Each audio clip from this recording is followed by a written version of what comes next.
in the Democratic debates, Hillary Clinton used the term systemic racism much more frequently than I've heard anybody use it on the national stage. So is that a victory, which I guess one could say it is in some way, or is that like just an attempt to kind of, talk the talk and take a little air out of the movement as sort of a separate being? Is there a danger there? Yeah, I see it as a victory too. Yeah. I mean, I think Black Lives Matter and the greater movement for Black Lives didn't invent systemic racism, that terminology. And, they didn't invent having a racial analysis. This kind of conversation took a definite detour, like throughout the 80s, where Scott Baio was the star of a show or whatever. but I feel like Scott Baio. The Scott Baio. But I feel like it's come back around. And again, because we have so much connectivity, it's now not this huge taboo to say systemic racism. It's just sort of a statement of fact. And so, I mean, the challenge, I think, though, is yes, the language part of it is important, but then the question of how people analyze what systemic racism is and what they're supposed to do about it, like, I think that's the next step. Yeah.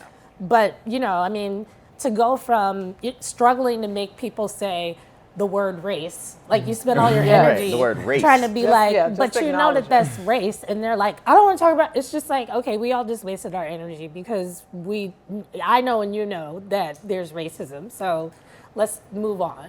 Right. Well, this is the fact that people can openly talk about white privilege. Like that was a term that I'd only heard in academia. And now to see it in part, again, of the national lexicon, like you have people talking about it on blogs, you have people talking about it on social media, and people are engaging around it. I mean, people don't like it. It makes some people very uncomfortable, but it's a conversation that's actually really happening in America, where in the past I felt like it wouldn't have. Right. When Hillary Clinton is saying the word intersectional, something has shifted. Now, I'm not quite sure if she knows what it means. Right. Yes. But Like, she this is is what the saying, kids are saying. right? And so it opens up a space for that dialogue. So the use of that language is indicative of the work that was laid down, the organized work. This is not a mistake. Right. It's deliberate. It's very deliberate. It's protesters confronting the Clintons and not letting it go. Okay, that is very deliberate. But it's also kind of insulting, and I don't know how you all feel about this, but it's also, for me, it's insulting to hear it, and for Hillary or Bernie not to really understand what it means, or in the context that they're using it in, like, okay, I get this word, and you guys been using it, I'm going to use it too, I'm going to put it in the speech, systemic racism, but like, do you really know How could they show you that they us? know that? I mean, in the confines of a presidential campaign. I think that Hillary Clinton's resistance to acknowledging that she actually said super predators and what that meant for Black people is really a clear line of how she doesn't understand what systemic racism is. See, I actually think that all of the candidates know what systemic racism is. I think that they have a balancing act that they have to perform.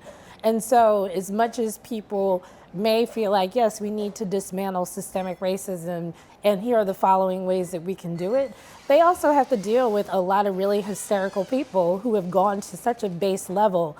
And so I don't, like, I'm not optimistic about people's, true embrace of what it means to deal with systemic racism. But I do feel like since that's on the table, it's easier to push them to do something. It's easier to acknowledge and see what policies that we need to fight for. It's easier. I just think day to day, like, if somebody doesn't say systemic racism, then you cut a lot of policy conversation out of the conversation. I wonder if Michelle Obama had used systemic racism in her 2008 speech, if Melania would have uttered it. Imagine the progress. I mean, she did say, "My word is bond." Right? Clearly, any speechwriter would be like, cut. You cannot say that.